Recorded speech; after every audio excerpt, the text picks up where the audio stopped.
Okay, here we go. Alright, today I wanted to do a topic on Parturition Boer goats. I grew up on a farm and we have a bunch of goats at home. So you're an expert. I'm very comfortable, yeah. You're an expert at this. Now tell me back to the Boer. What I mean, Boer goats. What are they? They're meat goats. They're meat goats, Yeah. basically. What other kind of goats are there then? There's dairy and then there's like your fiber. Oh, okay. And they're all different breeds? Yeah, there's a bunch. There's like two breeds, 2 or 3 of Boer goats. Okay. And then there's meat goats. Sorry, not Boer. Yeah, And meat then goats. there's quite a few dairy. There's a lot of dairy. Dairy goats, yes. A and few then of the for fiber. the fiber. Yep. Okay, so I wanted to start today by just giving a comparison between sheep and goats because a lot of people don't really have the knowledge and the background that I do. So for goats, when they have babies, it's called kidding, whereas for sheep, it's lambing. It's just like No, this is good. This is yeah. good. Yeah. Goats their estrus cycle is 21 days, and then you have a lamb or the sheep, which is around 16 to 17 days. Their gestation cycle isn't that different. Goats typically last a little bit longer than sheep. I don't know why that is. It's just kind of how it is. Both are seasonally polyestrous, meaning they have multiple heats within their season. They're short day breeders, which is in the fall. Like now, from like July to August is prime breeding season. And July and August, you're saying? July through October. Okay, Sorry. July through October. Sorry about Got it. that. When the sun, there's less and less sun, Yep. more and more night. Yes. And then both sheep and goats typically have singles or twins, but it's not uncommon to see quads and triplets. So typical labor signs for goats, they're just uncomfortable. I'm sure if you've seen some pregnant lady walking around, she just looks uncomfortable. It's the same with these goats. That typically can be a sign for 2, 3, even 4 weeks. They can just get up, lay back down, just be uncomfortable. The ligaments at the base of the tail, you can't really see it, but they like go at the base and they're like right here. They soften up. And that's just kind of where the pelvis is like relaxing, getting ready to go into labor. Their udder fills up. They get nervous, restless. They isolate themselves. They paw at the ground. They kind of like make a bed. They have this mucus discharge, which you can see in this picture, and that'll thicken as they get closer. So like they could have this mucus discharge for a week, and then as they start to really enter labor, it could be streaming out. Now, is it always cloudy like this?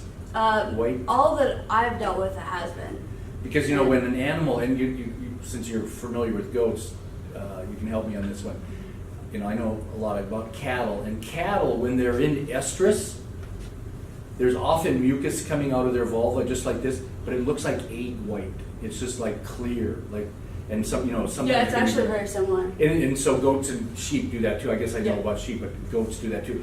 And so it's a lot of times what's coming out can tell you a lot of things. Because like in cattle, it's very clear when they're in heat, okay? But then 3 days later, it will be blood tinged. And years ago, dairy farmers thought if it was blood tinged about 3 days after heat, and there's a lot of AI, in dairy. So it was like 2 or 3 days after you bred them. There was this like misconcept, I guess, that if you saw blood-tinged mucus 3 days after they were in heat, they thought that they didn't settle, they didn't, conceive to the insemination, and that's totally false.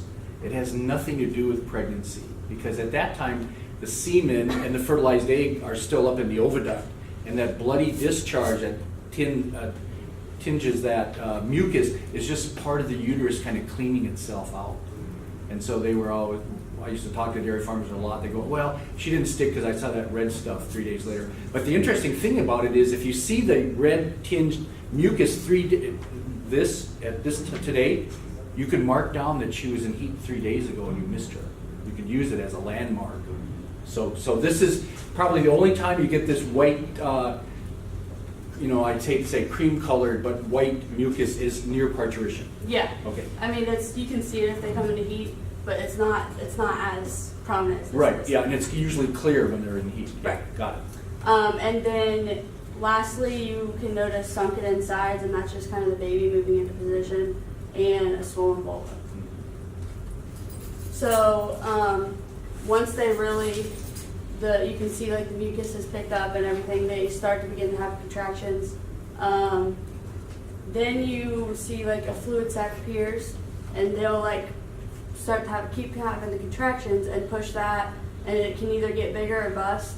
It'll eventually bust. And after that really busts and moves through, the contractions will become more frequent, and then that's when the doe will really be pushing and really be trying to get that kid out. Then you'll be able to see the kid soon after that. Okay, and then before you move on, now the sac really is part of the placenta. Yes, it's the placenta. You know, it's got the amniotic fluid. Okay. So kidding positions. Dystocia really isn't a problem in goats. You typically have twins. If you have a single, that's where you can run into more issues.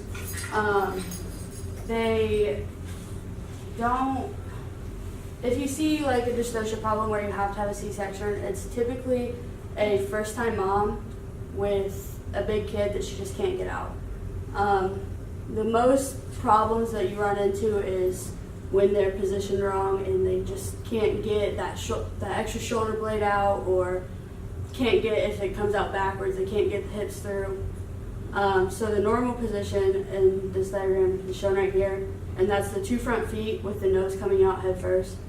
And then, so if you have problems where you have one leg out, you pretty much have to help her and go and get that other leg, get it out so she can push the rest of it out.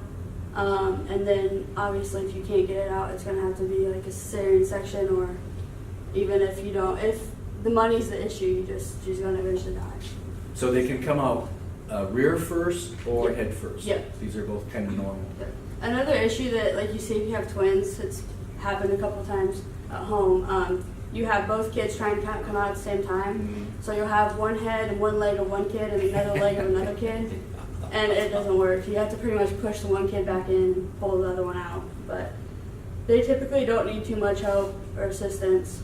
Sometimes it just kind of happens. And if you have some that have trouble all the time, then that's what you call. Yep, you get rid of them. 'Cause you're you're never going to get over that hump. Yeah, they're always going to have it, and their offspring are more likely to have Yep. it too. So I wanted to do a video, but it just would have lasted way too long. Okay. So I just took little pictures of what was in the video to point out a few things. So this video was 5 minutes long, and a minute in, you can see one leg right here, the hoof of the second one right here, and the nose. So, and then if you move on to 2 minutes and 32 seconds, she finally pushed the head out. You can see both feet coming out at the same, well, they were a little staggered, but they came out at the same time, and the head got pushed out. And then moving on to 4 minutes and 46 seconds, she got most of the body out, if not all of it. You can't really tell for sure. And you can see this kid is gasping for air. That's like when you have these kids born, it's really important, if you're there, to remove that sac away from their face, because they're trying to breathe. And if that mom has issues where she can't get up immediately to clean that kid off, it's going to suffocate. So, and then like the other one was 2:32. At 4:46, she finally got up and finally started cleaning that baby. Now, was this one born earlier than? Yeah, that one was actually in the previous slides. It was laying up by her head, and Okay. then you can see she Yeah. had started moving around and becoming more active. Now, could I have that video, because I can put it on the end of your presentation? Oh yeah, it's Great. We'll save it attached at at the end. Yeah. Great, excellent. So postpartum, the doe will clean off her kids after they're born, much like most livestock animals. And then she'll need to pass her afterbirth within 24 hours, and if she doesn't, it can become a huge issue. Retained placentas, and that's actually caused by a selenium deficiency, and it can cause abortion diseases and later on. And if she does not pass it within the time frame, you'll want to give her a dose of oxytocin, and that's just going to help her get rid of it naturally, and well, not naturally, but get rid of it so that she can start working on getting her back to where she needs to be rebred later on. Now, is that the recommendation you use? If it doesn't pass within 24 hours, then you do the oxytocin? Actually, we've never had to use oxytocin. Okay, That was just an online recommendation, Yeah, okay. but we never had issues about. Right. Now, If they're most not people passing. would probably use oxytocin a little sooner than that. Right. So 24 hours strikes me as a little kind of long, because the uterus doesn't always respond to oxytocin. It's got to be close after the birth. So yeah, okay. Yeah, and oxytocin, I mean, it's nice that you don't use it, because then some people use it too much. Then you're selecting actually for animals that need oxytocin to get rid of the placenta. So it's really nice to hear that you've got all these animals passing their own placentas. Right. And naturally, if you think about it, if the kid is suckling, then that's going to send oxytocin right back Right. to the body, and that's going to naturally help it get rid of it. So you got to make sure that kid starts suckling to help the mom get better. And then she can actually pass a bloody mucus for a couple weeks postpartum. It's just natural. It's just her cleaning herself out. And then you'll really want to increase your feed requirements, because everything she takes in is going to that baby. And I mean, just like anything else, you want that baby to grow so you can get them off of her so she can get back to where she needs to be. Yeah, can you go back one more? Because this is a fun topic. This bloody mucus is very interesting in cattle, because I remember we had some cattle on study, and they had given birth, some time ago. And then somebody was out looking at our cattle. This is at the dairy center, and this one cow had quite a bit of bloody material on the ground. She'd been laying there, and she was kind of naturally elevated. Her head was higher than her vulva, and things were flowing out. And somebody asked me, well, what's wrong with that cow? Is it sick? And I go, no, that's the normal postpartum discharge of a uterus, because the uterus is this big and then it has to involute. And I've actually taken a uterus, this was at slaughter though, 5 days after calving. We used to butcher some cattle to do stuff with the pituitaries and look at the uterus. And I should find those pictures. You should see the mess in the uterus 5 days after calving, and it'd be the same with these guys. There's a lot of fluid in there, and some of it's going to come out the cervix, some of it's going to get reabsorbed, but you'd be surprised what the inside of that uterus looks like, in goats and sheep and cattle. It's like, so, but you got to know, I knew the cow, let's say, gave birth 2 weeks ago. Right. But if I saw that bloody discharge and the cow never given birth, then red lights would have flashed on. So you can use the history and the discharge. So lastly, I just kind of wanted to give a general kid health. Like I said, when I went through the pictures, you want to remove the sac from around the mouth and the nose so that they can breathe once they're born. If it's cold, you want to make sure that they're underneath a heat lamp and the kid gets dried off in a reasonable time. You want to keep the area that they're in dry, clean, and warm. Because, babies, chicks, everything needs to be clean, dry, and warm. You need to make sure that they get colostrum within the first 24 hours, and that's a long time period. If they don't, they'll become really weak. We typically try to get it within the first 6 hours because they just do better off. Now, do you freeze any colostrum? No, we don't. If they won't take it, we'll milk one of the moms, and then we'll just tube feed it or syringe feed it, just to make sure they get some to try to boost their immune system. Oh, yeah.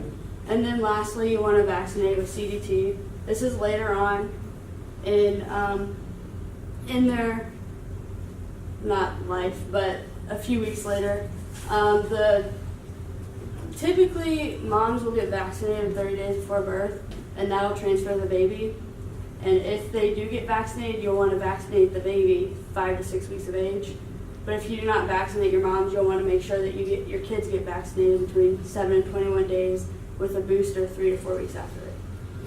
So this vaccine is actually given to cattle, sheep, and goats, and it protects against Clostridium perfringens, type C, D, and tetanus. And tetanus. Yep. So that's it. And you're ready for questions. Yes. I'll let you point if there's questions out there. Maybe Yeah. there you go. Have you ever had a goat that had 4 babies at a time? Actually, when I was 5 or 6, my uncle brought me my first goat for my birthday, and she was actually bred and 5 months later, she had quads. Only, I don't remember it, but only one lived, so, yeah. Yeah, 4 is too many. Yeah, that's way too many. Because that uterus can. The mom can't support it either, so. Yeah. If they have two like kids, does that create like a free martin, or is that only in dairy? Oh, that's a great question. It's not in goats. I don't know if it's only in dairy, but it's not in goats. All of them are sterile unless it's something given from the mom. Yeah, see, that's a great question. The free martin. For some reason, if you have a bull, for cattle now, if you have a bull calf in the same uterus as a female calf, the female gets screwed up 95% of the time. The testosterone leaks over from the male, because in the male, the testosterone has to be secreted to make it a male. So you have a free martin. That's a sterile, messed up reproductive tract. It happens really rarely in sheep and goats. It has been noted, but I've never seen it. yeah, and you could go your whole life and never see, but there has been a report of a few, but rare, very common. I said 95% of the time the female's messed up in cattle. Yeah, so they're all ruminants. You know, you think of a sheep as actually a small cow because there's a rumen and the uterus looks very similar, but it's something about the structures of the placentas. They still have the same kind of placenta, but somehow the testosterone from the male lamb or goat doesn't leak across to the female like it does in cattle. And it's all about the testosterone leaking across and messing up the morphology of the female.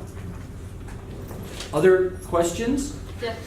Okay, I know with like sheep, a lot of times they have like landing pins where they'll let like the mom let the baby bond. Do they do the same thing with goats, or do you just like leave them out in the herd together? Yeah, we do that. We let them in the back of our barn. It's a big pen, and then we make kidding pens along the walls. So we'll let them kid outside the kidding pens because it's a bigger area, and then we'll move them to the pens once they pass both of them or however many days we Because think they're will gonna other have. goat moms try and steal like the kids? Like, Yeah, we've had that. I came home from work one day and we had a mom that had one and one that wasn't even in labor, and she was in the corner pushing, and she had one with her that was the other mom, and she stole it. Yeah. So now how long do you leave them in a pen after you separate them from the big pen?